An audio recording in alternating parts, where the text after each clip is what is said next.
আপনারা যারা এই বছর নেতাজি সুভাষ ওপেন ইউনিভার্সিটি থেকে বিডিপি টার্ম এক্সামিনেশান দেবেন, আপনারা জানেন যে আপনাদের পরীক্ষার আগে অবশ্যই অ্যাডমিট কার্ড ডাউনলোড করতে হবে এবং সেই প্রক্রিয়া কিন্তু গতকাল থেকে শুরু হয়েছে এবং আপনারা ইতিমধ্যেই কিন্তু অনেকে অ্যাডমিট কার্ড ডাউনলোড করে নিয়েছেন এবং নিচ্ছেন। এবার প্রশ্ন হচ্ছে এই অ্যাডমিট কার্ড ডাউনলোড করে নেওয়ার পর আপনারা কি করবেন এবং কি করবেন না। যেটা করবেন না সেটা হচ্ছে এই অ্যাডমিট কার্ড আপনাকে কোথাও শো করতে হবে না বা জমা করতে হবে না, অর্থাৎ আপনার এই অ্যাডমিট কার্ড আপনার স্টাডি সেন্টারে গিয়ে দেখাতে হবে না বা জমা করতে হবে না।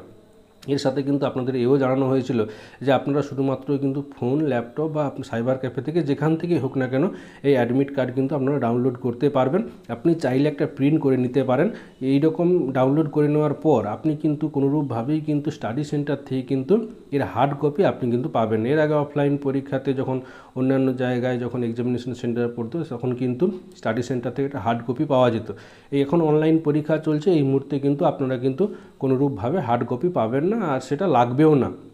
এরপরে কিন্তু ইউনিভার্সিটি থেকে অনেক আগে কিন্তু নোটিশের মাধ্যমে আপনাদের এও জানানো হয়েছিল যে আপনারা এই যে অ্যাডমিট কার্ড ডাউনলোড করবেন সেই অ্যাডমিট কার্ড এবং আপনাদের যে সমস্ত আপনাদের যে এনরোলমেন্ট সার্টিফিকেট কাম আইডেন্টিটি কার্ড রয়েছে, এই দুটো কার্ডে যে সমস্ত আপনার সম্বন্ধে যে সমস্ত তথ্য রয়েছে, আপনার নাম, এনরোলমেন্ট নাম্বার, আপনার ডেট অফ বার্থ, আপনি কোন কোন সাবজেক্ট আপনার রয়েছে, এই সমস্ত যে সমস্ত গুরুত্বপূর্ণ তথ্য আপনার সম্বন্ধে দেওয়া রয়েছে, ওই সমস্ত তথ্যগুলো কিন্তু অন্য কারোর সাথে শেয়ার করা চলবে না, তাহলে কিন্তু আপনি নিজের বিপদ নিজেই ডেকে আনবেন। এই সমস্তগুলো কিন্তু আপনাকে একেবারেই করা চলবে না, করার দরকার নেই।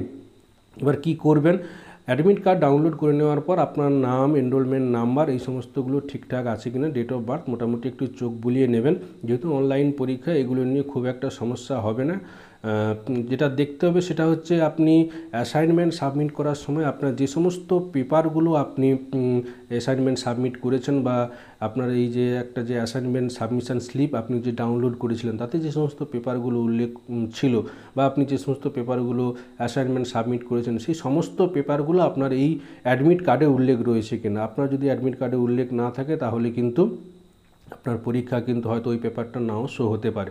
তো সেই কারণে আপনাকে কিন্তু ওই এই গুরুত্বপূর্ণ কাজটি কিন্তু অবশ্যই করতে হবে। আপনাকে দেখে নিতে হবে যে আপনি 5টি পেপার দেবেন কি 7টি পেপার দেবেন, কোন কোন পেপার আপনি যে সমস্ত পেপারগুলো পরীক্ষা দেবেন সেই সমস্ত পেপার কিন্তু আপনার অ্যাডমিট কার্ডে অবশ্যই থাকতে হবে।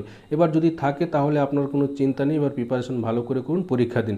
এবার যদি না থাকে সেক্ষেত্রে আপনি কি করবেন, সেক্ষেত্রে কিছু করার নেই, একটাই রাস্তা রয়েছে, ইউনিভার্সিটি থেকে যে হেল্পলাইন নাম্বার আপনাদেরকে দেওয়া হয়েছে আপনাদেরকে সেই হেল্পলাইন নাম্বারে ওয়ার্কিং ডেতে আপনাকে ফোন করে আপনার সমস্যার কথা জানাতে হবে। এই কাজটুকু অবশ্যই করবেন। অবশ্যই কিন্তু অ্যাডমিট কার্ডে দেখে নেবেন যে আপনার সমস্ত পেপারগুলো ঠিকঠাকভাবে রয়েছে কিনা, আপনি যে সমস্ত পেপারগুলো অ্যাসাইনমেন্ট সাবমিট করেছেন সেই সমস্ত পেপারগুলো কিন্তু আপনার এই অ্যাডমিট কার্ডে থাকবে।